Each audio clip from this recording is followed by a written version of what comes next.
am one of the women of God who thinks that before you marry a man, you must see his penis. You must see it, you must hold it, you must feel it, and make sure it's working. Why are you being like uncomfortable like that? No, I want to make a point. Take the cup. Yes, you do. Let me drink water.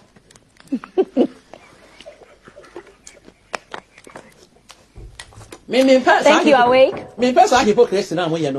Ẹ kú dédé wòyí gbogbo ẹ̀yin olólùfẹ́ Olóyinka TNT ẹ kú bójú ọjọ́ ṣe rí. Ní ìgbà tí ẹ má mind kíní yìí o ẹrùn yẹn ó ń dùn mí ni. Nígbà tí mo rí tọkùnrin kan tó sọ pé tó confirm nǹkan tí mo máa ń sọ tẹ́lẹ̀ pé 21 days ló yẹ ní 21 times ló yẹ kọkùnrin dóbò láàrin oṣù kan, inú mi dùn.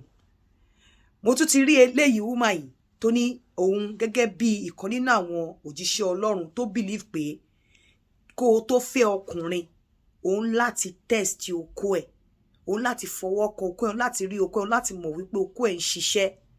Ọ̀pọ̀lọpọ̀ nǹkan tó fà á nísìn táwọn èèyàn ní problem sí àbòsí ló fà á. Àbòsí ni àbòsí àti wípé àmọ̀jù òun ló fà á. Mo wá rí pé àwọn èèyàn ti ń wake up díẹ̀díẹ̀ àti ráwọn kan àbí àwọn méjì tó ń ronú bí mo ṣe ń ronú tí wọ́n jẹ́ realist tó ń face reality of life.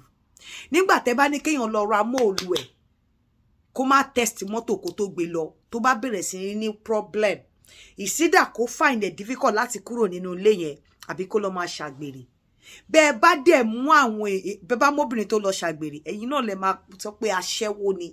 Kí lẹ wá fẹ́ kóbìnrin ṣe gan? Àfobìnrin tó bá gọ̀ ló máa fẹ́ ọkùnrin ni ò ní mọ irú okó tí ọkùnrin ní lábẹ́. Ni ò ní mọ̀ níbi tí ayé lajú tẹ́sìn. Ni ò ní mọ̀ bóyá okó ọkùnrin ń ṣiṣẹ́ dáadáa bóyá okó ẹ̀ ń gbé pẹ́lí. Ni ò ní size okó yẹn hàn pé size yìí o ni mo ti dórí o, eléyìí ló mo wà comfortable pẹ̀lú. Ṣé obìnrin tí okó ti dùn òbò ẹ̀ dáadáa tó ti ń dó 6-7 inches tó wá lọ sọ pé òun wá lọ fi àdàgbà ìrọ̀rọ̀ sí church ó di born again, ó wá lọ fẹ́ ọkùnrin oní 4 inches, báwo ni ò ṣe ní padà gbégbá àgbèrè létà? Torí pé okó tó mọ̀ ń pa ẹ̀ okó 7 inches okó 6 inches ni tó bá lè tán tẹ wá ní pé kó wá lọ fẹ́ ọkùnrin tó wá délé torí pé ọkùnrin tó ń fẹ́ olóko 4 inches tó bá lè tán ni tó kọ ẹ bá wà flaccid bóyá 2.5 inches tó bá lè tán 4 inches, báwo ni ò ṣe àgbèrè ò ní padà gbẹ̀yìn ayé ẹ̀? Báwo tí ò ń ṣe virgin? Àwọn tí irú nǹkan báyẹn lè ṣiṣẹ́ fún ní tọkùnrin bá jẹ́ virgin tóbìnrin bá jẹ́ virgin táwọn méjèèjì tí wọ́n understand adùn òbòrí tí wọ́n dẹ̀ understand adùn okórí.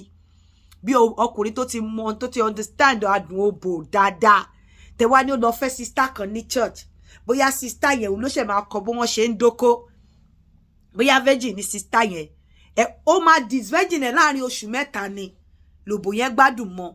Tó bá yá gan á bẹ̀rẹ̀ sí ní máa rí òbò sister yẹn bíi pé wàhálà yìí ti pọ̀ jù jàre, mi ò kí ń ṣe teacher because ó fẹ́ tó máa ti mọ̀ nípa tutorial tó lè ṣeré fún dáadáa. Ọ̀pọ̀lọpọ̀ ọkùnrin tó ti gbádùn òbò rí wọn already láti wá tútọ̀ obìnrin kan tó jẹ́ virgin. Mi sọ pé àwọn kan wọ́n ṣẹ́rí virgin dá fún virgin, but ọkùnrin tó ti mọ adùn òbò tẹ́ni kó lọ fẹ́ virgin tí kò dẹ̀ gbọ́ṣẹ́ rí kò mọ bó ṣe lè ṣe kó tó fẹ́ra wọn, kò sígbà tí wàhálà ò ní wà. Ẹ máa tọra yín ni. Nítorí ẹ̀ mo ṣe mú kéèsì obìnrin yìí wá. Mo rí níbi tó ti ń sọ ni ẹgbọ́n nǹkan tó sọ pé òun jẹ́ kan nínú àwọn òjíṣẹ́ Ọlọ́run tó ń believe pé kó tó fẹ́ ọkùnrin. Àwọn èèyàn wèrè míì lérò bóyá nǹkan tó ń sọ rubbish ni o, but wàláì tẹ́ bá ní àròjinlẹ̀ tẹ́ sùn dáadáa ẹ mọ̀ pé bàbá ńlá ọ̀rọ̀ tó ní ọpọlọ ló sọ. Tẹ́ bá mọ̀ nǹkan tó ń ṣẹlẹ̀ níta nísìn ẹ mọ̀ pé ọ̀rọ̀ tó ní ọpọlọ gidi ló ń sọ. Ó dàbí ìyàwó ilé tó kó kúrò nílé tó ní pé òun kó kúrò nílé nítorí pé ọkọ òun ń yàlè lẹ́yìn tó ti bímọ méjì tó kó kúrò nílé torí pé ó ká ọkọ ẹ̀ òun yàlè. Jọ́ o ẹni tó máa lọ fẹ́ yẹn kò ń ṣọkọ lọ́kọ wọn náà máa di àlè ni. Ẹni tó máa lọ fẹ́ yẹn ṣe tí ò tí ì bímọ rí ló fẹ́ lọ fẹ́, àlè ẹlòmíì kan ló fẹ́ lọ fẹ́. Ìwọ́gò ò ní di àlè ẹlòmíì nígbà tó bá kúrò nílé ọkọ ẹ̀ nítorí pé ó fi pé ọkọ ẹ̀ ń yàlè, ó fi pé ọkọ ẹ̀ ń cheat on you. Ṣé Angel Gabriel ló fẹ́ lọ fẹ́ ni àbí Angel Michael? Mo ní Angel Gabriel bó wáyé lásìkò yìí gan Ọlọ́run má jẹ́ kó tó bá wáyé ẹ jẹ́ kó ṣìnà. ẹ má jẹ́ ká tanra wa. Obìnrin tó kúrò nílé ọkọ nítorí pé obìnrin tó kúrò nílé ọkọ nítorí pé ó fi pé ọkọ ẹ̀ ń cheat. Jọ̀ọ́ o, ẹni tó fẹ́ lọ fẹ́ yẹn ṣé áńgẹ́lì ni kò ní cheat àbí kò cheat rí àbí wọ́n ló ṣe fẹ́ lọ ṣe tún mi gbé mo sọ fún yín pé bò ló pọ̀ jù. So ìwọ obìnrin by this time máa dì mọ́ ẹrù ẹ. Àwọn ọ̀pọ̀lọpọ̀ obìnrin tó bá ti mọ̀ pé o kì í ṣe virgin ó fẹ́ fọkọ, ó bẹ́tà kó mọ size oko tó o fẹ́. Tí ìrìn àjò ẹ bá gbé ẹ lọ fọkọ nínú church tó dẹ̀ ti mọ̀ pé oko tó fi bẹ̀rẹ̀ oko dídó size 7 inches ni tó bá le tán, ó bẹ́tà kó mọ size tó fẹ́ lọ́kọ pé ṣé size oko tó wà used to ni. Ṣé àwọn oko kan máa ń wà tó máa ń curve, àwọn kan máa ń gùn gbọrọ, àwọn kan máa ń curve bí oní Peyronie disease. Ṣé o ti dóko curve rí? Ṣé o mọ bó ṣe ń yẹ̀ dídó oko curve tó curve? Ṣé oko tó wà used to ṣé curve wà ń bẹ̀ àbí oko tó gùn gbọrọ straight ló ń dó? Má tanra ẹ, má jẹ́ kí wọ́n tàn ẹ́. Torí tó bá ti mọ̀ wípé o ò fẹ́ máa wò ta, tó dẹ̀ ti mọ̀ wípé o ò fẹ́ padà máa ráhùn, tètè dímọ́ ẹrù ẹ láti ilẹ̀. Size oko tó wà used to tó bá kí n ṣe virgin, shape oko tó wà used to tó bá kí n ṣe virgin. Ṣé oko ẹ, ṣé oko tó máa ń ní tí gret ẹ máa ń tóbi torí ẹ máa ń rí tínrín ni? Ṣé oko tó mọ̀ used to ṣé oko tó máa ń ní adé lórí ni? Ṣé oko tó gùn gbọrọ ni? Ṣé oko tó kéré ni? Ṣé oko tó wà curve ni? Ṣé oko tó wà straight ni? Kọ́kọ́ mọ shape oko tó wà used to. Má tó bá ń tọ̀ ẹ má tanra ẹ. Ipe o mọ shape oko, ipe o ti mọrú àwọn oko tó ń do tó 7 inches. O wá ní o ní money, o mọrú oko tó ń do kó tó lọ fẹ́ nítorí pé o sọ pé o gba ẹ̀sìn ẹ, my dear, o máa padà ṣàgbèrè. Red flag ni, o máa padà ní problem. Ìgbà tẹ́ bá wá ní problem yẹn, ẹ ní lè sọ síta. Ọkọ ilé ló máa ń sábà jìyà ẹ̀ bí irú ìta ṣe lórí platform mi lánàá. Ọkọ ilé kan máa wà nílé bí ọkọ ilé ni, ìta lolóko yín máa wà torí ẹ sì máa padà lọ́dọ̀ oní 7 inches tẹ́ wà used to yẹn. Ẹ má tanra yín. Ẹ má tanra yín. Bíyàn bá ń tàn ẹ́, má tanra ẹ. Mọ size oko tó ń fẹ́, mọrú oko tó wà lábẹ́ ẹni tó fẹ́ fẹ́. Bó bá tẹ̀, mọ̀ bóyá ó ṣiṣẹ́, mọ̀ bóyá size tó ti dórí ni tó bá kí n ṣe virgin. Tó bá wá fẹ́ ọkọ tí wọ́n jẹ́ virgin, establish pé ọkọ tó fẹ́ gan virgin ni, tí kò ń ṣe tó ti máa dùn òbò.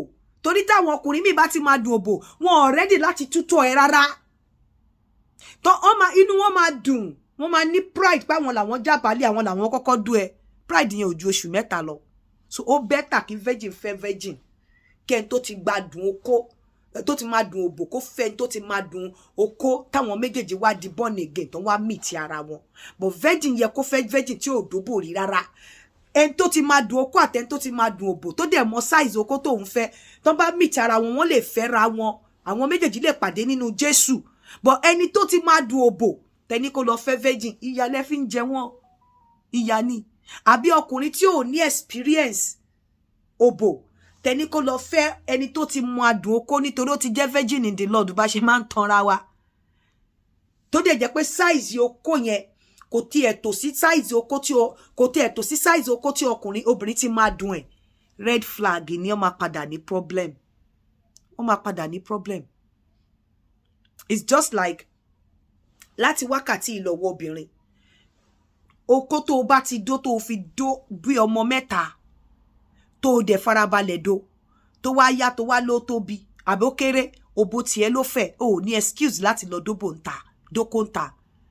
O dẹ̀ ní excuse pé ọkọ mi 2 minutes. Tí ọkùnrin bá ti ń dàgbà sí, majority ọkùnrin ni wọn kì í lè pẹ́ lórí obìnrin kan tó dà mọ́. Ìwọ obìnrin ló máa work body ẹ àtara ẹ tó jẹ́ pé ìgbà kan náà ni wo àtọkùnrin jọ máa dà sígbà kan náà. Kò sí nǹkan tó ń jẹ́ pé ọkùnrin tó ti 50 plus or tó ti ń gbẹnu lé 60, kò sí nǹkan tó ń jẹ́ pé kò kí 2 minutes ni kò lè dá mi rà, because agbára yẹn ò sí mọ́. Testosterone level wọn gan ti ń drop, they can't help it.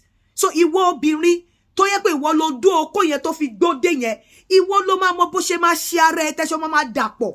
Excuse burúkú ni, excuse ìranù ni pé ọkùnrin tó ń dú ẹ tó ti bímọ mẹ́ta tó dẹ̀ sì ń dú ẹ tí ò stop láti máa dú ẹ kó máa ní okó ẹ ò le dáadáa ó máa ń tètè dàjù okó ẹ kéré okó ò kéré òbó tiẹ̀ ló fẹ̀ tó fi bímọ okó ẹ ò le dáadáa ṣiṣẹ́ fi kó le dáadáa 2 minutes yẹn ìwọ náà ẹ lè jọ ṣiṣẹ́ kẹjọ damira láàrin 2 minutes ó kọ ẹ pé kó tó insert sínú ẹ wàá ti súnmọ́ gẹ̀rẹ́gẹ̀rẹ́ pé o fẹ́ damira ẹ̀dẹ̀jọ́ máa dàpọ̀ ó dẹ̀ máa ń dùn ṣàṣà ọkùnrin ló ti ń gbẹnu lé 60 tí wọ́n lè last more than 3 minutes lórí obìnrin tẹ́ bá wá fẹ́ bank lórí ọkọ mi ti wà 57 58 2 minutes ni o máa wò wọ́n á kọ̀ máa dú ẹ káàkiri ni àfi tó bá fẹ́ máa dú àwọn ọmọdé but tó ti gbẹnu lé stage yẹn ṣàṣà ló lè last ju 3-4 minutes lọ but 4 minutes yẹn á dú ẹ dáadáa ẹ̀ẹ́dẹ̀jọ kó tó wọ inú ẹ láàrin 4 minutes yẹn ẹ ti jọ touch ara yín